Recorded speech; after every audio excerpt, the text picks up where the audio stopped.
Well, Stewart Rhodes, Elmer Stewart Rhodes, he is the leader of the Oath Keepers. He is a Yale School graduate, a congressional staffer for former Congressman and Libertarian Ron Paul. He's a U.S. Army paratrooper. And this week, he's on trial for sedition. In a 13-count indictment, the Justice Department charges that on and before January 6, Rhodes, the head of the Oath Keepers, conspired to use force to prevent the lawful transfer of power to President Joe Biden. Rhodes, 56, founded the Oath Keepers back in 2009, right after Barack Obama was inaugurated as president. He founded the Oath Keepers, convinced the socialist state under Barack Obama would seize our weapons and enslave all Americans to serve the New World Order. That would be Oath Keeper leader Stewart Rhodes. You know, this is the type of guy you want to live next door to, right? Stewart Rhodes. Nice guy. He's a Yale Law School graduate. Do you realize in real life someone actually lives next door to Stewart Rhodes? This is why I would never own a house. Now, you scrape and you save and you put together a down payment. You buy the house, and now you're living next door to Stewart Rhodes. You're up all night to the sound of target practice because your neighbor is Stewart Rhodes. And your wife keeps saying, go next door and tell him to keep it down. But she really doesn't want him to keep it down. She just wants to watch you go over there and get your ass kicked because she hates you. She wants to see you beaten up by a man twice your size, twice the man you are, because your wife hates you. Your children hate you. Your dog hates you. Everyone hates you. That's why I would never buy a home.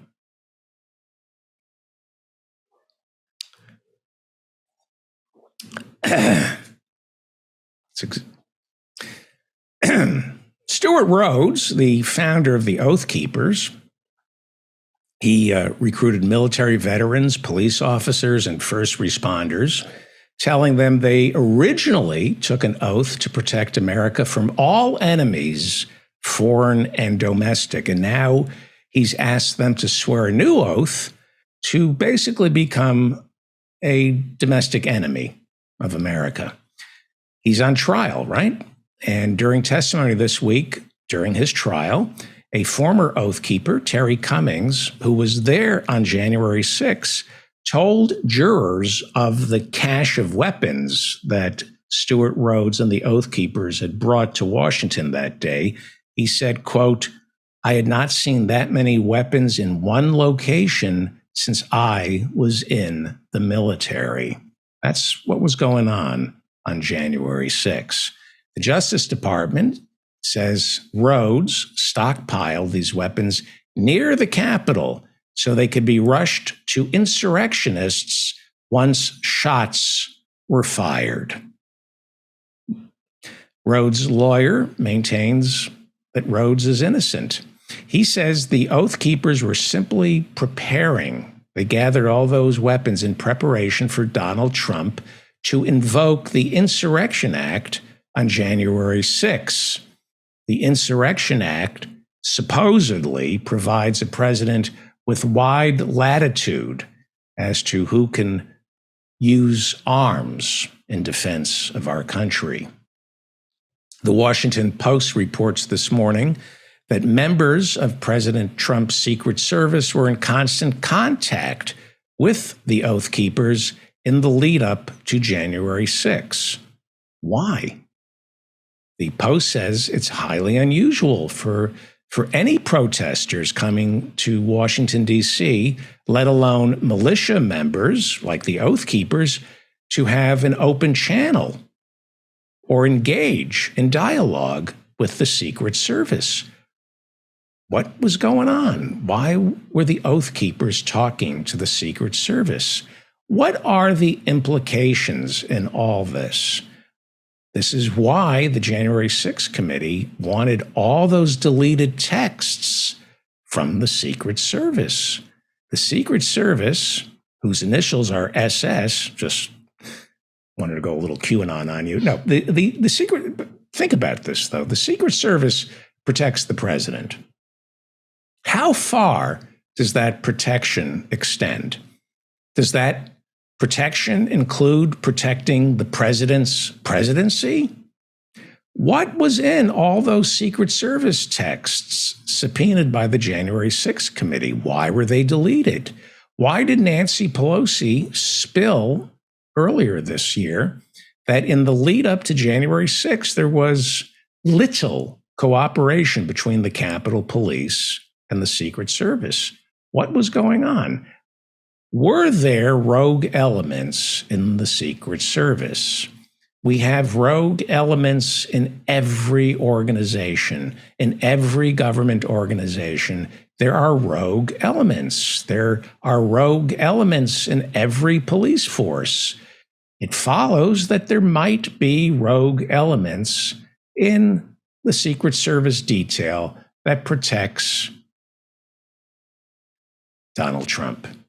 Did some Secret Service agents go rogue and take it upon themselves to inflate their roles and try to become members of Trump's palace guard? These agents are willing to die for their president, so what else would they be willing to do for their president? I'm not talking about the Secret Service. I'm talking about possible rogue elements within the Secret Service. That is why this Oath Keepers trial is worth keeping an eye on. The Justice Department is hoping to find out just how much contact the Oath Keepers had with Trump's inner circle during the lead up to January 6. Why was Stewart Rhodes, the leader of the Oath Keepers, and his lawyer, why were they meeting with this guy? Proud Boy leader Enrique Tarrio. They met with him, the Proud Boy leader Stewart Rhodes, met with Enrique Tarrio the night before the January 6th insurrection. They met inside the hall of the state's parking garage right next door to Capitol Hill, where the insurrection took place. I'm going to play a clip that was entered into evidence by the Justice Department in this Stewart Rhodes trial. Stewart Rhodes on trial, Oath Keeper. A filmmaker directing a documentary was embedded with Enrique Tarrio, leader of the Proud Boys. The documentarian captured this meeting between the leader of the Proud Boys and the leader of the Oath Keepers, Stewart Rhodes, the night before January 6th. This was inside a parking garage right next to the Capitol. In this video, you will see Kelly Sorrell.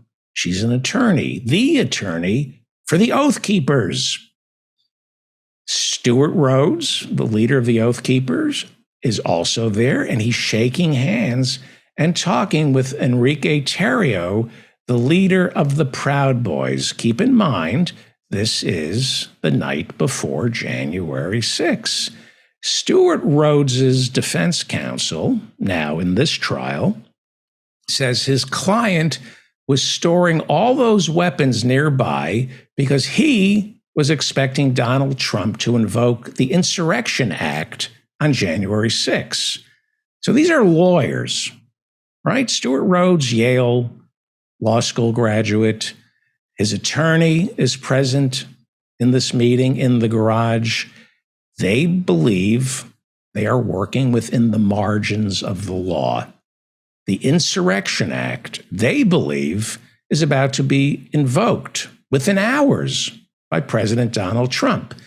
Keep in mind, while they are meeting in this garage on January 5th over at the Willard Hotel, which is practically next door to the White House, Donald Trump's war room is preparing for tomorrow's big rally on the Ellipse.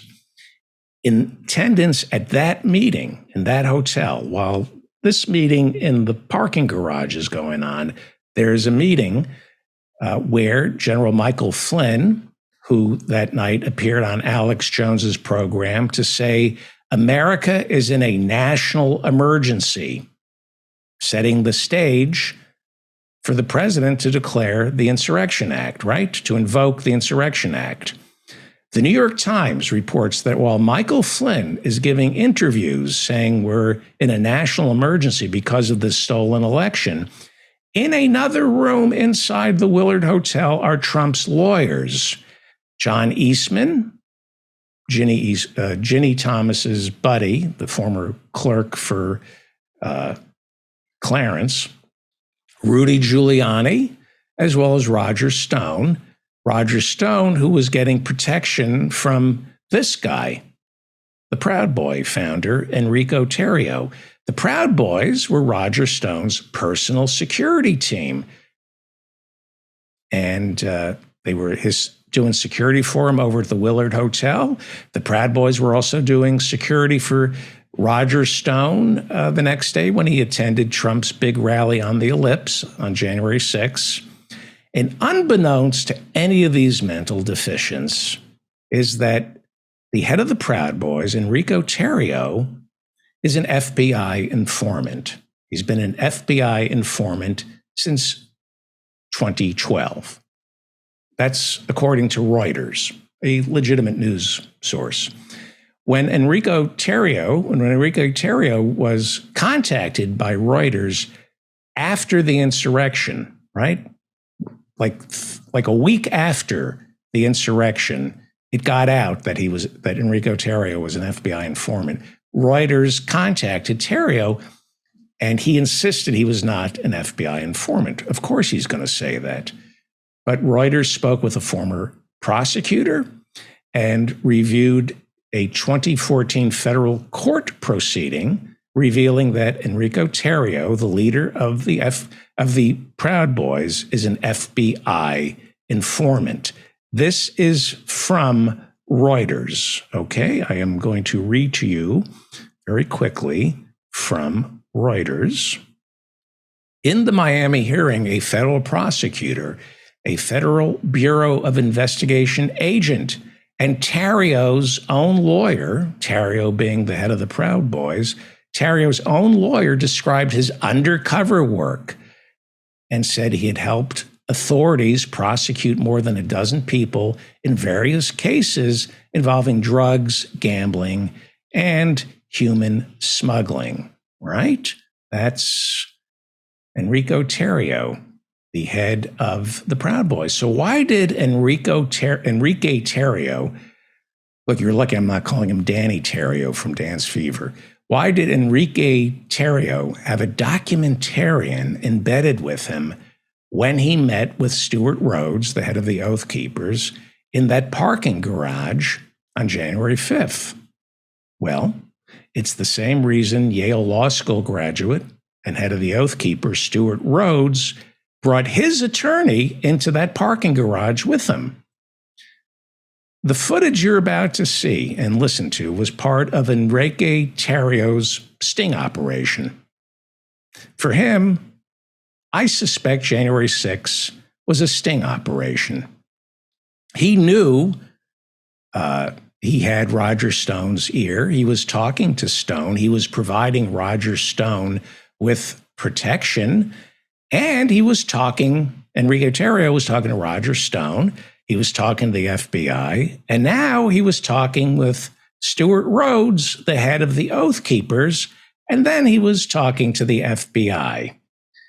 Again, this is probably going to come out, maybe not, during Stewart Rhodes' trial that's going on. But Enrico Tarrio was an asset for a few FBI agents, maybe the Secret Service. He was an asset. Let's watch this footage. It's from the Justice Department, and it's captioned by the Washington Post, which doesn't do speculation. I'm doing a little speculation, not too reckless. I don't think I'm being too reckless here. Listen and watch.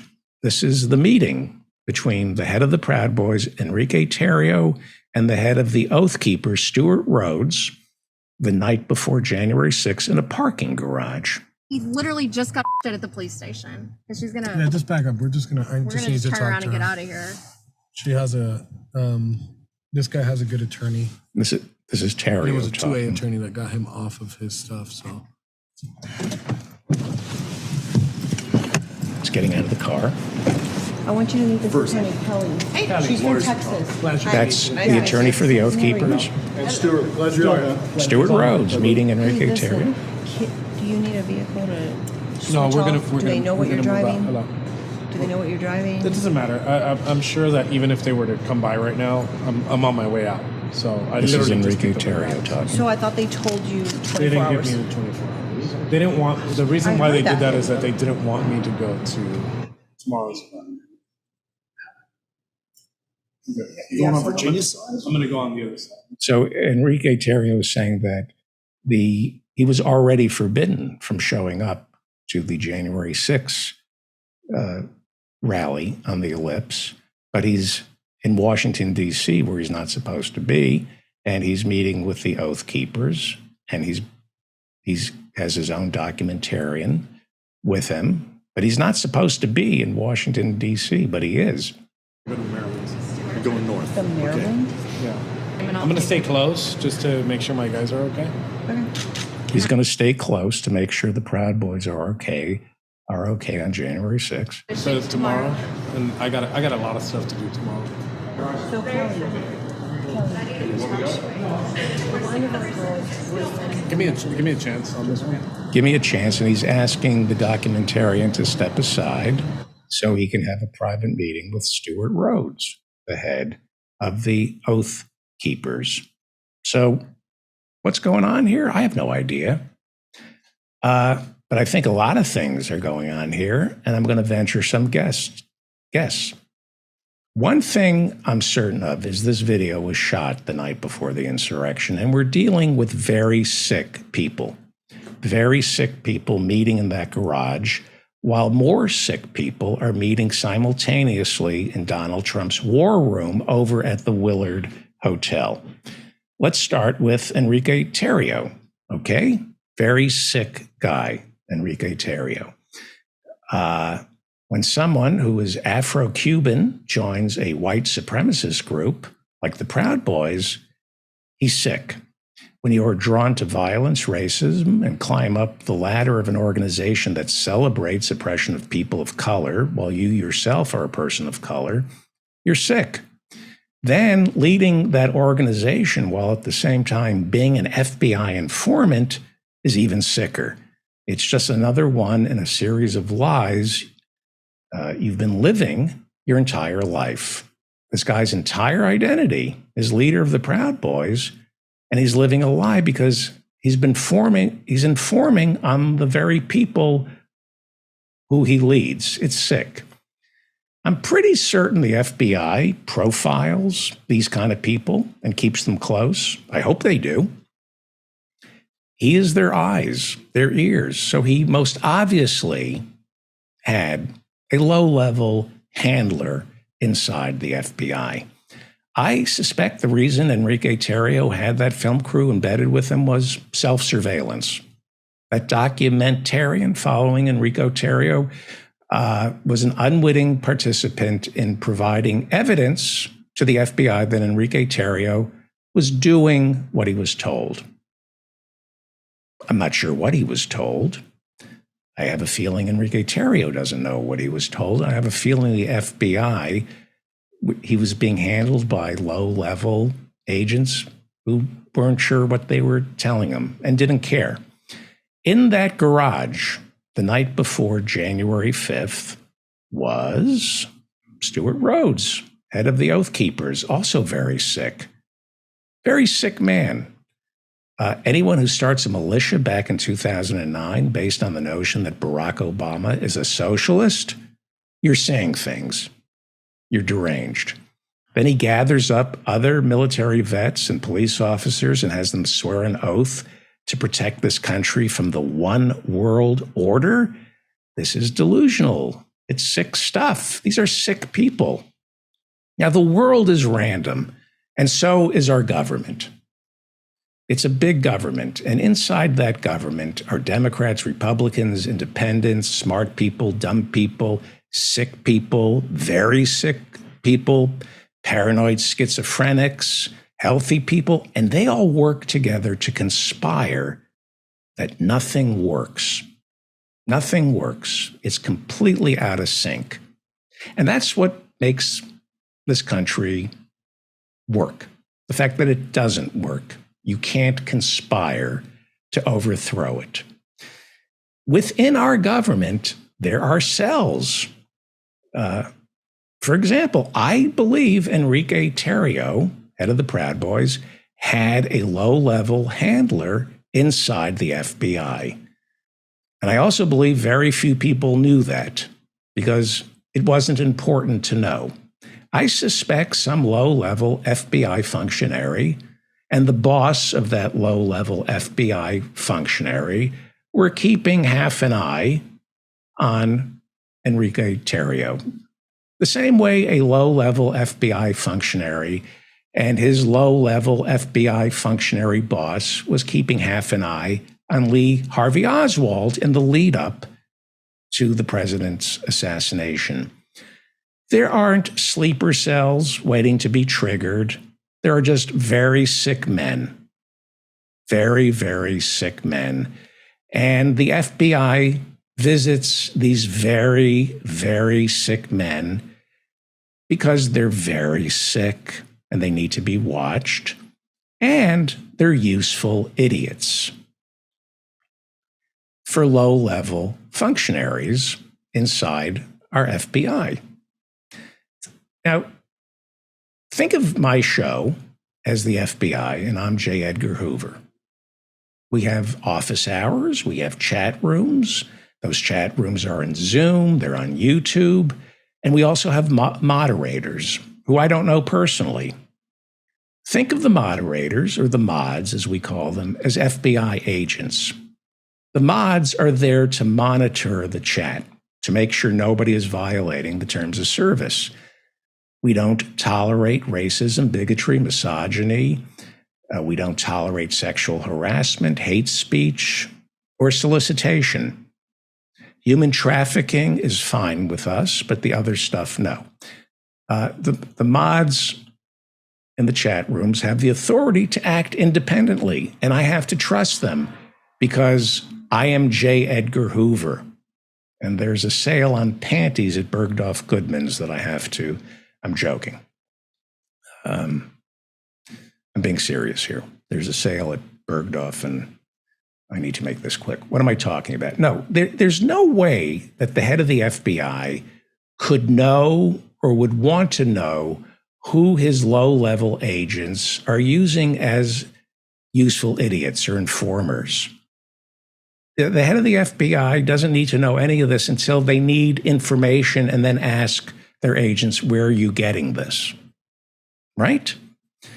Now, that night, so there's no grand conspiracy. There's just a lot of sick men who love violence and weapons that low-level FBI functionaries are keeping their eye on. Now, that night, January 5th, over at the Willard Hotel, you have Trump's war room made up of the sickest, highly credentialed lunatics in America. Here is Liz Cheney explaining. President Trump had a premeditated plan to declare that the election was fraudulent and stolen before Election Day, before he knew the election results. He made his stolen election claims on election night against the advice of his campaign without any evidence in hand. Then, over the next 2 months, he sought to find those who would help him invent and spread lies about the widespread fraud. Many of those who stepped forward to help, including Rudy Giuliani, knew they never had real evidence sufficient to change the election results.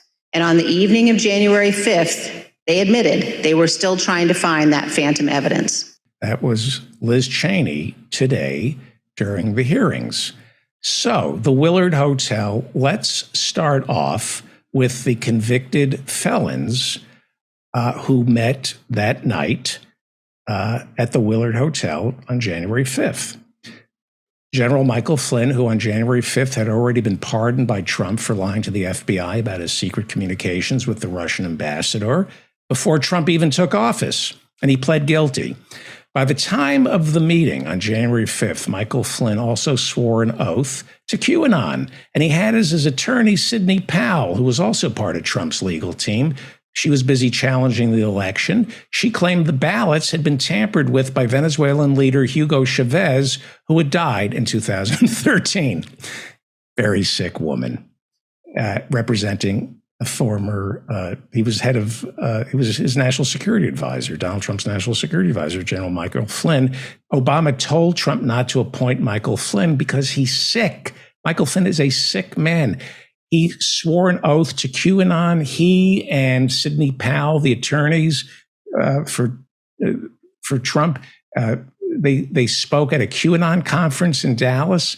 Also in the room at the Willard Hotel that night is Steve Bannon. Now, in August of 2020, a few months before the meeting at the Willard Hotel, Bannon was arrested on charges of mail fraud and money laundering. That night in the Willard, on January 5th, Bannon was facing charges of taking contributions from veterans to build a United States-Mexico border wall, and instead, he kept the money for himself. He needed a pardon, and on Trump's last day in office, he got one, but he's still on trial for contempt of Congress, as well as for that border wall fraud. The New York State Attorney General is still prosecuting for it, even though he's been pardoned. This is a sick guy. Steve Bannon's sick, smells bad, racist, white supremacist, sick. Also in the meeting the night before the insurrection was this guy, Rudy Giuliani. Okay, he's perfectly sane. No legal problems for this guy, no drinking problem, no problem with money, no back alimony. He's not broke or broken. Okay, Rudy Giuliani showed up to that meeting at the Willard Hotel on January 5th after this, the hair dye incident. Okay? He showed his face after the hair dye incident. The Trump administration started out as a clam bake for the worst of the worst. And then they all began filtering out. And then by the 2020 election, by the end, they knew he lost and they headed for the exits. But only the truly sick, the disease stuck around for that last clam bake, January 6th. They were alcoholics like Rudy Giuliani. They were delusional QAnon supporters like Michael Flynn, or out-of-work political hacks like Roger Stone, also pardoned by Donald Trump. Roger Stone, who needed money, and the thrill of anything, violence. Roger Stone just needs to be near it. No matter what it is, he needs to be near it. Or they were inveterate white nationalists like Steve Bannon, who needed a pardon and wants a fascist like Donald Trump to seize power. These are the worst people in the world. In the Willard Hotel that night, the worst people in the world were advising Donald Trump on January 5th. The same way the worst people in the world were advising Donald Trump when he descended from that escalator to declare his candidacy in 2015. Trump is a mobster. Everyone who comes in contact with Donald Trump is destroyed. Everyone. Some people are smart enough to get out early, but he's a mobster and he destroys everyone and everything. The FBI, the CIA, Putin, Obama, everyone knew who Trump was in 2020. Obama and his deep, dark state tried to warn us in the lead up to the election. They tried, but they really couldn't. I know most of my listeners don't think Putin installed him, but somebody did. Somebody helped him. There were a lot of people who have a financial interest in destroying what is left of America's democracy. And that includes installing Donald Trump. There is a tsunami of evidence that should lock Trump up along with his family and everyone he's touched. But we just can't seem to do it. Why is that? Who is supporting Trump? It shouldn't take this long to lock up a mobster. I remember Trump from New York City back in the late 80s. He was and remains a New York City mobster, and the rules don't apply to New York City mobsters. Building codes, debt, whatever. Not for mobsters, nothing applies.